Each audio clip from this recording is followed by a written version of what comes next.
Last week I made a video about the middle pillar, and if you missed that, I recommend you check it out. I've linked it in the description. But today I wanted to look at some more advanced techniques, some tips and tricks that you can bring to your middle pillar practice. Now, the first thing that I wanted to bring your attention to is breathing. Israel Regardie gives quite a detailed explanation of how you should breathe in his book, The Middle Pillar. And he recommends this thing that he calls rhythmic breathing before you even start doing the middle pillar ritual. Rhythmic breathing is actually a very potent practice. I try to do a little bit of it at least before any practice that I do. So before an LBRP, before evoking a planetary spirit, whatever it is, I do a little bit of this rhythmic breathing. And the way it's done is that you breathe in for a certain number of beats and then you breathe out for a certain number of beats. Now, you might pause after your in-breath or pause after your out-breath.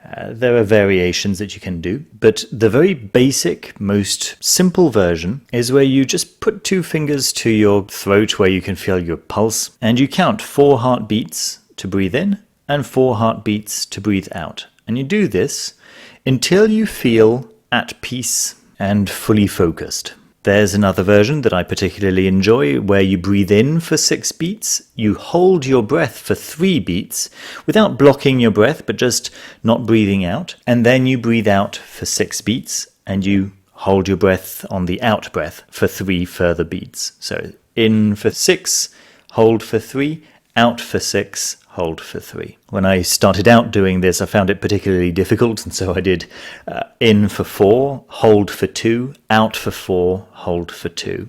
It comes to the same thing. At the end of the first issue of the Equinox, Alistair Crowley published a short section of his diary entitled John St. John, where he mentions his own breathing technique, where he breathes in for 10 seconds, breathes out for 20 seconds, and then holds his breath for 30 seconds.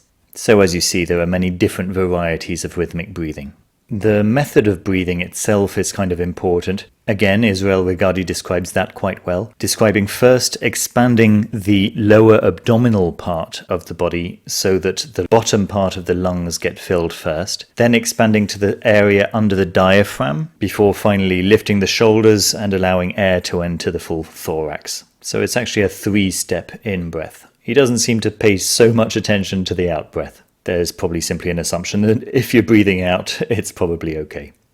So there isn't a set number of times that you should perform this. The signal for you to stop is that you feel calm, focused, and alert.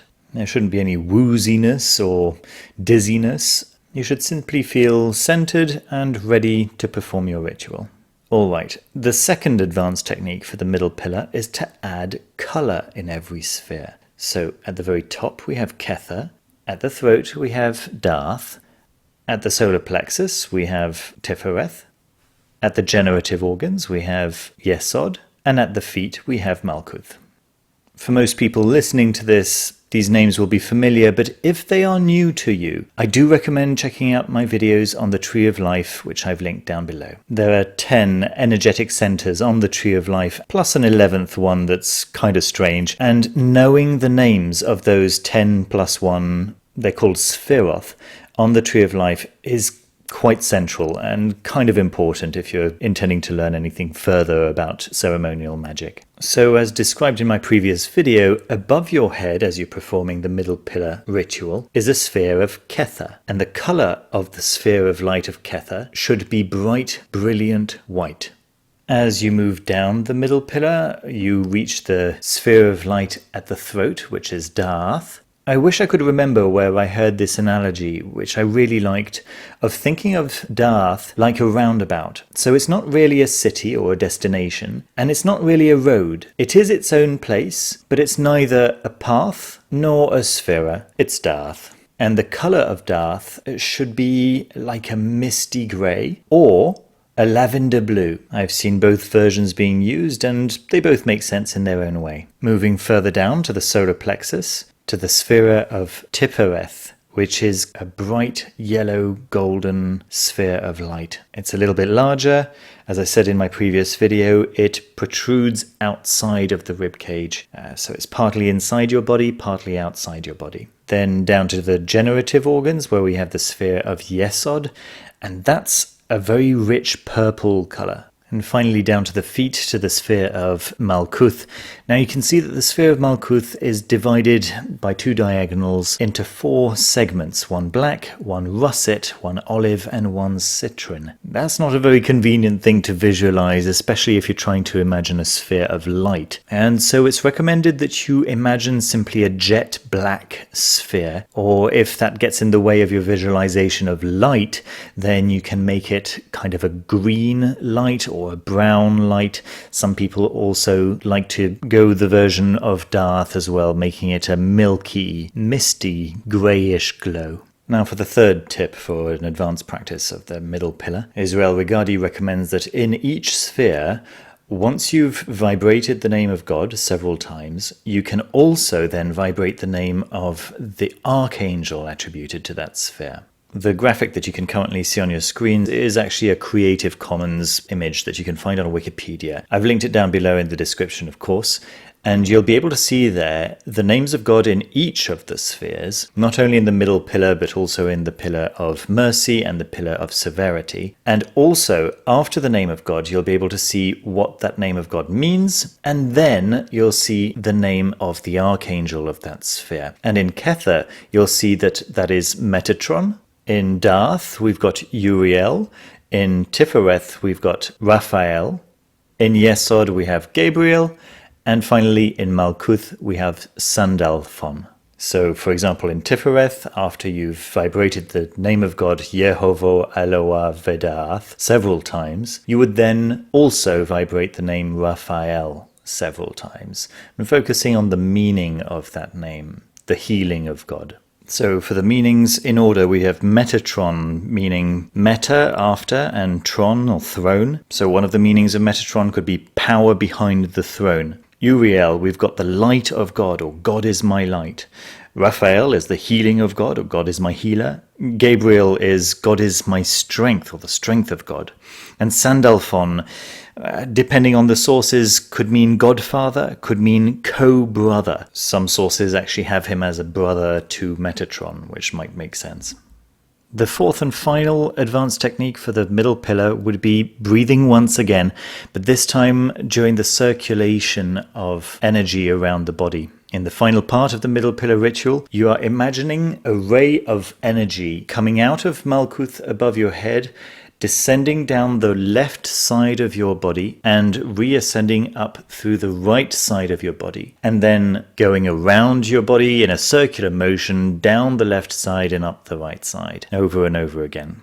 Now, I'm talking specifically about the form of the middle pillar recommended by the Golden Dawn, which Israel Regardie is talking about. I've also seen methods where you are imagining a sphere of light circulating at very high speeds around you, and that's a much easier thing to visualize. I haven't had the same kinds of results with that kind of visualization, although I would say that it also works reasonably well. But what I'm about to describe is really when you're imagining a ray of energy descending your left side and reascending through your right foot back up through the right side of your body back up to Kether. It's a little harder to visualize, but it can be taken much slower, and the correct rhythm at which to do it is to pace it to your breathing. So as you breathe out, you imagine this ray of energy descending down your left side, and as you breathe back in, you imagine it ascending up through your right foot and back up through your thigh and side and shoulder and the right side of your head back up to Malkuth above your head.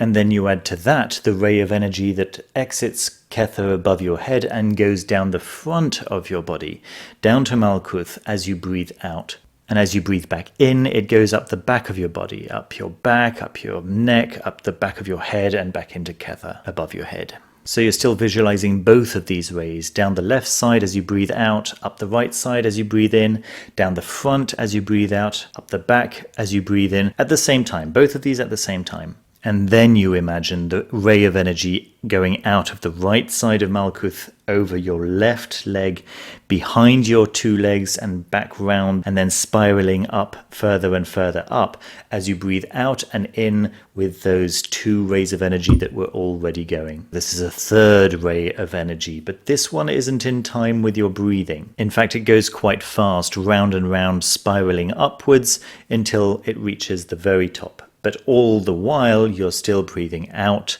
and in with the other 2 rays of energy going around your body. Now, as complicated as this may sound, it's actually quite simple once you get the hang of it, and it really doesn't take very long to get the hang of it.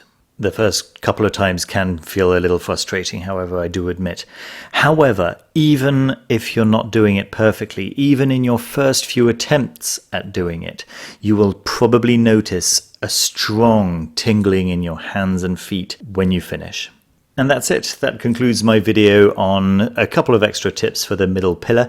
If there are any additional tips that you like to use that maybe I've missed out, don't hesitate to leave a comment down below. I'd be very curious to find out what you do. And it can also be very helpful for other practitioners who might be looking for additional tips. Don't forget to like and subscribe down below. If you'd like to support the channel even more, you can click the join button next to the subscribe button and find out more about the memberships, what they involve, how they help me, and what you get in return. Speaking of members, I'd like to take the opportunity to thank all of my members so much for your kind support, and in particular I'd like to thank the level 3 members, those Magister Venerabilis members, being D. Lane, Erin Elliott, A Million Ways to Wipe, Alexander Caval, Sheridan, Michael Kubli, Brandon Wilkinson, Osvaldo Gonzalez Nunez, Andrew Kudlak, Aristarchus, Mateusz Sadowski, Chase Lawrence, Mrs. C. Y, Medusa of Chaos, Hilbert Space, Sade, Matu, Stev Berner, Arcanum Luminarium, Mystic Imagination, Merrily Duffy, Justin Lloyd, Metagordy, Oblivion Knight, Raoul Nair, Damnatio Memoria, Suncat, Ted Kaiser, Grillo Alba, Sean Glenn, J. Joseph Safi, Kyle Walker, Roluch Ashron, FMA, Charbon, Patrick, Arcantum by Mr. Friborg, Mr. Gunwich, The Jade Ghost, Miles Ponce, Timothy Owens, SMQAI, Z. Daniel Barnett, and Jason. Thank you all so much, and see you very soon with another video. Take care.